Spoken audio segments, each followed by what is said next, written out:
అందరికీ good afternoon. మనకు గత నెల సెప్టెంబర్ 21 తారీఖు ఐటీసీ కంపెనీ సిగరెట్ కంపెనీ మన మనోహరాబాద్లో ఉంది. దాంట్లో మనకు 10 lakhs రూపీస్ సంబంధించిన ఈ సిగరెట్స్ దొంగతనం జరిగింది. దాని గురించి మనం కంప్లైంట్ చేయడం జరిగింది. సో ఇమీడియట్గా మనం ఎఫ్ఐఆర్ రిజిస్టర్ చేశాము. దాంతోపాటు ఇంతకుముందు కూడా పరిశీలిస్తే మనకు ఇంతకుముందు కూడా గత మే నెలలో ఒక 15 లక్షలు, అలాగే లాస్ట్ ఇయర్ డిసెంబర్లో కూడా 8,30,30,000 సిగరెట్ పోయినాయి. ఆ కేసులు కూడా పరిష్కారం కాకుండా ఉన్నాయి. సో దీన్ని మనం సీరియస్గా అయితే వరుసగా అయితే చెప్పే ఉద్దేశంతో మనం DSP Toopran Narender and inspector Toopran అలాగే ఎస్ఐ మనోహరాబాద్ ఇతర టీంతో మనం టీమ్స్ తయారు చేశాము.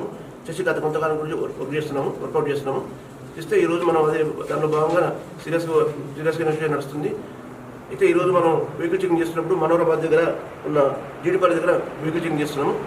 మనకు ఇద్దరు వ్యక్తులు శ్రీకాంత్, మహేష్ అనే ఇద్దరు వ్యక్తులు ఒక ట్రాలీ ఆటోలో సిగరెట్ ప్యాకెట్ వేసుకొని పోతున్నారు.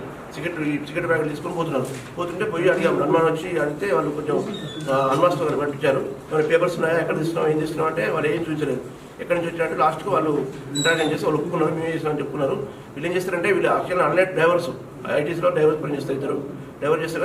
కానీ వాళ్ళు చెడు అలవాట్లకు గురైపోయి ఆర్థిక సంబంధమైన ప్రాబ్లమ్స్ ఉన్న వల్ల వాళ్ళు అక్కడి నుంచి దొంగతనం చేస్తున్నారు. అక్కడి నుంచి వాళ్ళ ఉద్దేశం ఏంటంటే మామూలుగా గొడవలు ఉన్నప్పుడు అదేం చేయలేరు. గొడవ నుంచి బయటికి లారీ వస్తుంది. వచ్చిన తర్వాత ఛార్జింగ్ పెడుతుంటారు. ఛార్జింగ్ పాయింట్ దగ్గర ఛార్జింగ్ పెడతారు. ఆ టైంలో వాడు బయట నుంచి గొడవ నుంచి దూకిపోయి బయట తీసుకొచ్చి వాటిని బయట షాపులలో హోల్సేల్ రేట్లో అమ్ముతుంటారు. ఆ విధంగా గత మూడు దొంగతనాలు చేశారు. దాన్ని ఒకసారి 10 లక్షలు, ఒకసారి 10 లక్షలు, ఒకసారి 2.5 లక్షలు.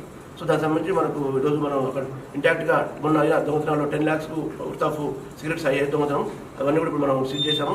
దాంతోపాటు మిగతా అయితే వాళ్ళు అమ్ముకున్నారు. దానికి సంబంధించి కూడా వాళ్ళ దగ్గర నుంచి 8 lakhs రూపీస్ మనం రికవర్ చేయడం జరిగింది. మొత్తం 18 lakhs రూపీస్ మనం సంబంధించిన సరుకు సీజ్ చేయడం జరిగింది. వాళ్ళిద్దరిని ఈరోజు రిమాండ్ పంపుతున్నాం. సో దాంతోపాటు వెహికల్స్ కూడా మనం దీనికి సంబంధించి 3 వెహికల్స్ కూడా సీజ్ చేసాం. వాళ్ళ దగ్గర నుంచి ఆ వెహికల్స్ వచ్చి ఒకటి టాటా ఇంట్రా గూడ్స్ వెహికల్, ఒకటి అశోక్ లేలాండ్ వెహికల్, అలాగే మహీంద్రా మ్యాక్స్ పప్ వెహికల్, దాంతోపాటు 9 సంచుల సిగరెట్ ప్యాకెట్లు వర్త్ ఆఫ్ 10 lakhs రూపీస్, అలాగే 8 lakhs వాళ్ళు అమ్ముకుంటే వచ్చినప్పుడు 8 lakhs అవన్నీ కూడా సీజ్ చేసి మనం ఈరోజు కోర్టులో సబ్మిట్ చేయడం జరుగుతుంది. సో ఇందులో వృత్తి చేసిన డిఎస్పీ గారు అలాగే